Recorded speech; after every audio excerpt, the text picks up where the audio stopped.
तो क्या dream eleven हमेशा हमेशा के लिए हो चुका है बंद? 27 मई के सुप्रीम कोर्ट के फैसले के बाद भाई ड्रीम इलेवन ने अपने 1-1 करोड़ के फ्री कॉन्टेस्ट कर दिए पूरी तरीके से बंद। क्या ड्रीम इलेवन अब कभी आपको चालू होता हुआ नजर आने भी वाला है, या ड्रीम इलेवन हमेशा हमेशा के लिए हो चुका है शट डाउन? ड्रीम इलेवन में आपको आगे पेड कॉन्टेस्ट देखने को मिलेंगे या नहीं मिलेंगे, इसके चांसेस कितने परसेंट है? या ड्रीम इलेवन का खात्मा हो चुका है पूरी तरीके से इंडिया से? या नरेंद्र मोदी जी की गवर्नमेंट ने ड्रीम इलेवन का अरबों हजार करोड़ का कॉन्टेस्ट और ड्रीम इलेवन की ऐप का कर दिया है बंटाधार? ड्रीम इलेवन का क्या इंडिया में पूरी तरीके से हो चुका है ध्वस्त?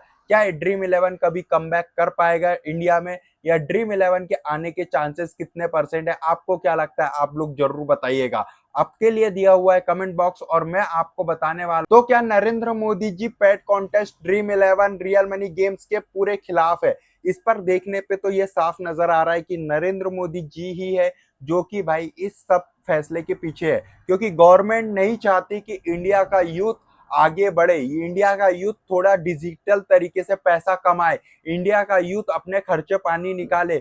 नरेंद्र मोदी जी की गवर्नमेंट चाहती है कि हर कोई नल्ला बेरोजगार रहे, वो ना ट्रेडिंग सीख पाए, ना क्रिकेट ट्रेडिंग कर पाए, ना वो किसी तरीके से फैंटेसी स्किल से किसी तरीके से पैसा कमा पाए। ये साफ साफ देखने को नजर आ रहा है कि नरेंद्र मोदी जी चाहते हैं कि इंडिया का यूथ पूरे तरीके से बेरोजगार और नल्ला रहे भाई। ये ऐसा देखने में नजर आ रहा है। क्यों? क्योंकि भाई गवर्नमेंट ने कुछ इस तरीके की बात रखी कि भाई यूथ धीरे धीरे एडिक्ट हो रहा है। भाई एडिक्ट कौन लोग हो रहे हैं? जो कि अतिरिक्त खेलते हैं। हम लोग चाहते हैं कि भाई रियल मनी गेम्स को पूरे तरीके से रेगुलेट किया जाए। हम लोग नहीं चाहते कि भाई ज्यादा लोग एडिक्ट हो। कुछ लोग खर्चा पानी निकाल रहे तो वो लोग तो खेले।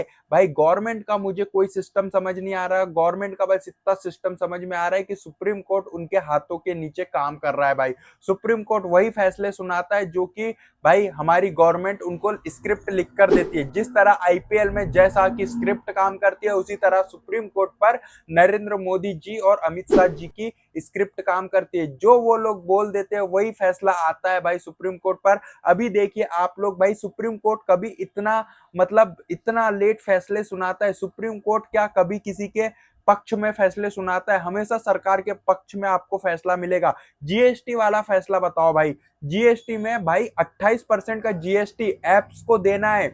आप डिपॉजिट करोगे, समझो 100 रुपए आपने डिपॉजिट किया, तो उसमें से 28% टैक्स, 28 रुपए तो सीधे सीधे गवर्नमेंट के पास जाने वाला है जीएसटी के तौर पर। अब बताइए आप कि बचे हुए 72 रुपए में किस तरीके से गवर्नमेंट के खिलाफ एप्स अपना काम कर पाएगी? 72 रुपए में उनको अपने विनिंग अमाउंट भी घोषित करना है, उसके साथ साथ उनको अपनी ऐप को भी रन करना है, साथ में उनको भाई अपने जो वर्कर्स लोग रखे उनकी पेमेंट भी निकालनी है, साथ में आपको इनाम भी देना है हजारों करोड़ रुपए का, और साथ ही साथ उनको इतने ही सारी एप्स को मैनेज करते हुए चलना है। आप सोचिए भाई ये ऐप किस तरीके से रन कर पाएगी? बहुत मुश्किल होने वाला है। एडवर्टाइज में उतना खासा पैसा मिलता नहीं है, आप लोग तो जानते ही हो भाई। अभी जब से पेड कॉन्टेस्ट बंद हो गए तो ये फ्री में करोड़ों रुपए दिया है, उस पर भी इनको जो अभी तक समझिए 72 मैचेस में इन्होंने 1-1 करोड़ रुपए का प्राइस दिया है। उन सभी 72 करोड़ रुपीस का भाई 28% जीएसटी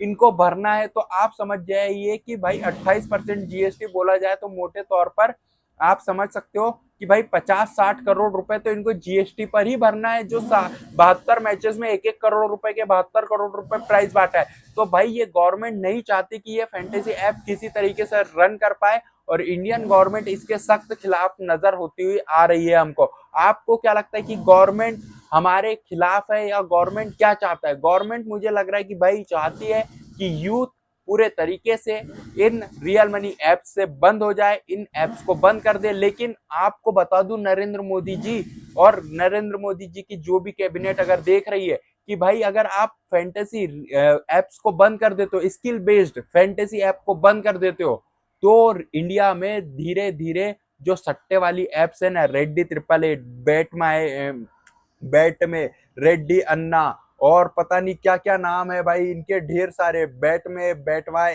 एक्स, बेटवे पुराना वाला बेटवे 1x बैट, ये सब धीरे धीरे भाई इंडिया में पैर पसार रहा है और धीरे धीरे यूथ इनका एडिक्ट हो रहा है। अब आपके पास तो इनका बेटवे, रेड्डी 888, 11XR, इन सब का आपके पास तो एक्सेस होगा नहीं, आपको ना टैक्स मिल रहा है। ये तो इंडिया पाकिस्तान के बाहर से चला रहा है भाई, इंडिया में बैठा हुआ व्यक्ति पाकिस्तान की एप्स, दुबई की एप्स, आप मान सकते हो रसिया की ऐप, पटाया की ऐप, लंदन की ऐप, इन विदेशी एप्स पर भाई इंडिया के लोग खेल रहे हैं और बम्पर खेल रहे हैं भाई। इस पूरे आईपीएल में मैं बता रहा हूँ, मेरे कई दोस्तों ने खेला है भाई। साइड मिलती है इनकी टेलीग्राम पर, कुछ छोटे मोटे बड़े बड़े क्रिएटर लोग लाखों करोड़ों रुपए, अनुराग द्विवेदी तो भाई दुबई भाग गए, वो तो बम प्रमोट कर रहे हैं टेलीग्राम पे।